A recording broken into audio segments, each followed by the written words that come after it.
Hello, and welcome to Tree Speech.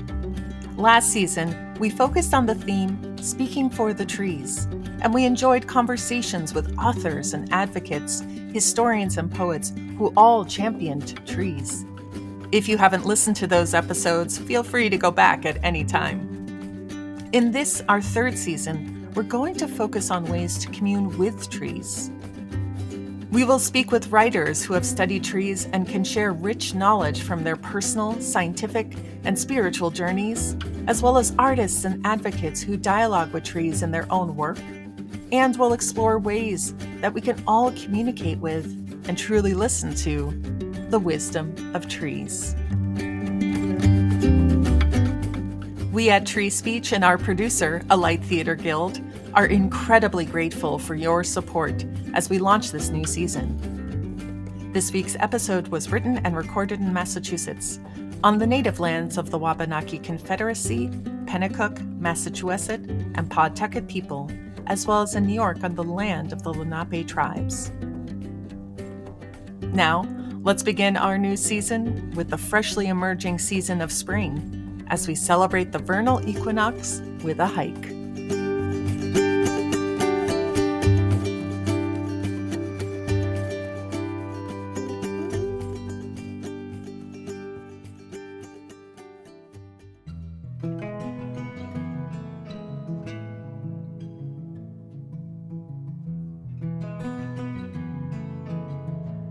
The last time we took this hike together, the sun was setting on the eve of the wondrous winter solstice. Snow was thickly laid on the ground, my fingers were freezing, and I could see my breath. Over a cup of steamy tea, we were celebrating the return of light, of longer days, and now, 3 months later, in the Northern Hemisphere, we're coming out of winter. For many, winter is a cozy time, a time of rest, a time of reflection, when we take a moment to step back and plan for what's next. The vernal, or spring equinox, is right around the corner on March 20th. Birds are chirping, anticipating warmer weather. There's the promise of budding flowers underneath the rich mud and melting snow, and the feeling of returning and rebirth is in the air. The warmer temperature and spring buds encourage us to move forward, but the pandemic continues, with mask mandates changing every week. There's worry and outrage as inflation increases the cost of living. Equal rights for all bodies remains a struggle. There's unsteadiness in the government, and even a war. March was named after the Roman deity Mars, who was both the god of war and the protector of agriculture. Back in ancient times, March is when both farming and war began again, since neither could be done well in the dead of winter. How odd that cultivating the land and growing the food that nurtures us occurs simultaneously as war and destruction. Two very different, powerful forces that seem contradictory. Yet these conflicting, concurrent events are happening in our world right now, today. So here we are, in this liminal space between winter and spring, rest and action. How do we move ahead when the ground beneath our feet feels unsteady? How do we mark this time of transition that feels even larger this year? How do we embrace this time of spring's renewal and rebirth? I don't have all the answers, but a hike always helps. My name is Dory Robinson, and I'm your host for Tree Speech, a podcast that listens to the wisdom of nature to remember our interconnectedness to the natural world. No matter how many times I walk here, it's nice to see how this path changes after every storm, after sunny days, and throughout every season. I can also see how I have changed as I measure the forks in the road I've come to love on this path and in my own life. Nothing is budding quite yet, but much of the snow has thawed, so the little creeks have swelled quite beautifully. Right now, they are the strongest sound in the forest, both energizing and calming all at once. I am acutely aware of how fortunate I am to be standing on this ground, this familiar, loved land. I think about people half a world away who are being chased from their land, or who are desperately fighting for it. Our land, our trees, the smell of them, the sight of them, their beauty, what they provide for the soil, the water, the air, and our spirits, it all creates our world of home. French philosopher Simone Weil wrote that to be rooted is perhaps the most important and least recognized need of the human soul. I see each tree as a witness to the land, the people, the flora, and the fauna. In this way, they hold the history of a place, arboreal historians. You can feel it when you touch a tree, a sense of connection. So, what happens when a tree is lost, or a whole forest? Years ago, when the height of the conflict raged in Syria, I remember speaking with my distraught mother. Our family had lived in Syria for generations, and my great-great-grandfather had even been a rabbi there. As we gazed at the destruction of this land and helplessly wanted to aid the refugees, my mother said to me, "That's it. That's the last of the Aleppo our family once knew. No more synagogues, museums, trees, parks, and most of all, people. That Syria is lost forever." Although this war is not happening on our soil here, we are connected. This is the example the trees set for us.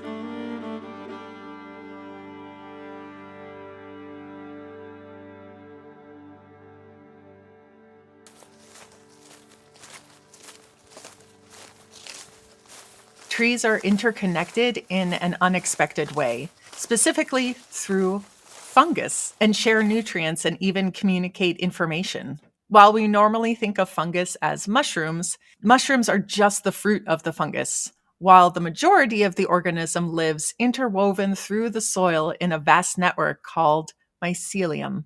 Mycelia are tiny threads which wrap around and bore into tree roots. Individually, they are threadbare, but together they connect individual plants to transfer water, nitrogen, carbon, and other minerals. They have been dubbed as the World Wide Web by German forester Peter Wohlleben, who has researched the ways trees communicate. We can learn so much more from trees. Trees change all the time, adapting to each season and the weather. And yet they are deeply rooted in the ground, able to find stability right where they stand. Perhaps by observing how trees survive and adapt, we can remind ourselves that we, too, can be flexible in each season. Meteorologically speaking, the official first day of spring happened on March 1st. The meteorological seasons closely follow the Gregorian calendar and are based on annual temperature cycles rather than on the position of Earth in relation to the sun. Similar yet different, the astrological calendar divides the year into fourths, but using the stars, not the calendar. During an equinox, the Earth's axis is at 0 degrees, tilting neither toward nor away from the sun. Equinox roughly translates from Latin to equal night, as both the day and night hours are almost the same. Like the winter solstice, the vernal equinox is celebrated across the world. Several ancient cultures used their astronomical and mathematical skills to fashion mysterious and megalithic structures that point directly towards the rising sun on this day every year. One of the most famous examples of this is Stonehenge, the remains of a prehistoric circle of huge standing stones thought to have been placed 5,000 years ago, where Druids, pagans, Wiccans, and other nature-based practitioners congregate to commemorate the beginning of spring. During the spring equinox, visitors are allowed to access the inner circle of the stones only until the sun has risen, and after which it is restricted again. The celebration inside involves drinking dandelion and burdock cordials, believed to cleanse the blood, and playing ancient musical instruments. Another famous megalith where equinox celebrations occur is at the ruins of Chichen Itza in Mexico, specifically the ancient Mayan pyramid El Castillo, where crowds of people gather to watch as the afternoon sun creates a long shadow that resembles a snake slithering down the stairs of the 79-foot-tall pyramid.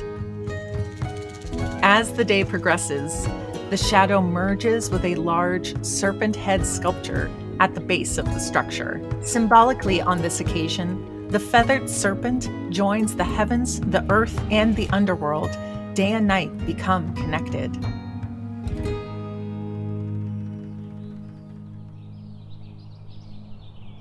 Perhaps one of the oldest known spring celebrations is Nowruz, the Persian New Year. In the Iranian language of Farsi, Nowruz means new day. Going back 4,000 years, it emerged as people of this region left the nomadic life and established settlements, which started a new phase in human civilization.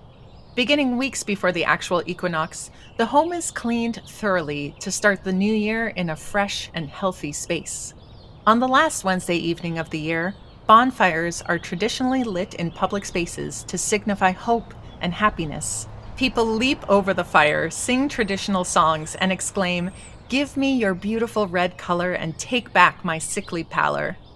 After Nowruz is over, families visit the nearest body of water to release their sabzeh, a growing sprout or grass they have grown, in the water to symbolically rid any negative energy from their home and to make way for lightness in the new year. Moving to the other side of Asia is Shunbun no Hai, the vernal equinox celebrated in Japan. Rooted in the ancient Shintoism religion, followers believe that every natural object possesses a spiritual force. Now it is a national secular holiday, where it is still believed that during the equinox, when the day and night are of equal lengths, the Buddha appears to help guide lost souls to the afterlife. To honor and aid this process, Japanese families visit the graves of ancestors and loved ones. Upon their visit to the grave sites, the families clean the tombstones, leave flowers, offer food, and pay respects. The Japanese also seek out natural beauty, especially the celebrated cherry blossom trees, known as sakura, as a symbol of renewal and the brevity of life. The beauty and colors of spring play a big role in the ancient Buddhist spring festival called Holi. A national holiday in India, it is also known as the Festival of Love or the Festival of Colors, and celebrates various important Hindu legends signifying the triumph of good over evil. This year, Holi will be celebrated beginning the eve of March 17th. The celebrations continue the next morning in a free-for-all, where colored powder and water balloons are joyfully tossed about to celebrate the many colors of spring. This frolicking fight with colors happens in the open streets, parks, and outside temples and buildings. Music is played, there is singing and dancing, and finally, food and drinks are shared with friends and family, such as sweet flatbreads, fried pastries, and drinks with cooling properties, such as Thandai, a royal drink using cashew, cardamom, poppy seeds, black pepper, almonds, fennel seed, and rose petals. The pagan celebration of the vernal spring equinox is called Ostara, which honors the spring goddess and earth mother. This celebration shares a name with the Germanic goddess of spring, traditionally called Joster by the Anglo-Saxons, from whom we derive the name for the modern celebration of Easter. Tradition states that one day Joster came upon an injured bird and, to save her life, transformed her into a hare. However, the transformation was incomplete. In gratitude for saving her, the hare laid eggs and decorated them as gifts to her. Parts of the myth were eventually absorbed into the more modern Easter celebrations. When Pope Gregory sent a mission to England with instructions to convert the pagan inhabitants to Christianity, he advised to allow the outward forms of old heathen festivals and beliefs to remain intact, but to superimpose Christian ceremonies and philosophies on them wherever possible. I'm passing a sweet birch right now. Birches are incredibly strong, as is evidenced by this one slim tree who has grown through a boulder. It's a powerful sight. The birch tree has a variety of meanings and significance assigned to it across nations, one of the strongest being birth and renewal due to its fast-growing nature. The Celtic religion views birch as one of the most sacred trees for this reason, and often uses birches in fires to celebrate new life. Even more, their strong and tenacious nature allows them to grow in locations that have been otherwise damaged or destroyed. Love and fertility deities, such as the Northern European Frigga and Freya, have strong associations with birch, as does our old friend Yoster. Along with birch, there are several other trees who rule the spring in the Ogham alphabet, an early medieval alphabet used primarily to write the early Irish language. In Norse mythology, the world tree was an ash, and Odin hung from it to obtain enlightenment and the secret of the runes, and his spear was made from its branch. This cosmic tree links the world of humans with the realms of spirit and myth. Two springs flow from its roots, the sources of wisdom and of fate. Ash teaches that all life is interconnected on all levels of existence: past, present, future, spiritual, mental, and physical. What happens on one level happens on all levels. The idea is that your thoughts and actions in the physical world impact all levels of your being. It is no wonder that ash is one of the 3 sacred trees of the Druids, the others being oak and thorn. A lesser-known and considerably less ancient equinox practice originated in the 1970s in a neighborhood in Annapolis, Maryland, where yacht club members shed and burn their socks in celebration of springtime. This all began after a heavily snowy winter in 1978, when Neapolitan Bob Turner was eager to shed his socks with the arrival of spring and invited his colleagues to celebrate the end of winter with him by burning their socks after work. Thus, this unusual tradition was born, one which is practiced annually on the vernal equinox in Annapolis and across the United States, even in landlocked areas. Everyone has their own way of celebrating the changing seasons, ancient or modern, solemn or humorous. I'm heading back now, once again racing against the setting sun. I always tell myself that I'll be out briefly, but once in the woods, I can't resist staying out a bit longer. In New England, this is a season of mud, and with a little less light, I'm trying not to slip, slide, or fall. Dr. Lisa Templeton has written extensively on the power of being rooted and has taught that when we work to be grounded like the roots of a tree, we learn 3 significant lessons. First, grounding into ourselves and rooting down into our thoughts and emotions help us know who we are. Second, we can more readily feel the connection of others. Through these roots, we find support from those around us who uplift and can provide connection to those in need as well. Lastly, when we are firmly grounded, we can be more flexible. So how do we embody the lessons of the trees and find groundedness even during difficult times? When we are rooted deeply within ourselves, we can more easily bend to uncomfortable and stressful aspects of life. My way to do this is to be among the trees. Thank you for joining me on this hike. I was reminded that the vernal equinox, with almost equal parts light and dark, is a time to find that very rare thing that is so crucial right now: balance.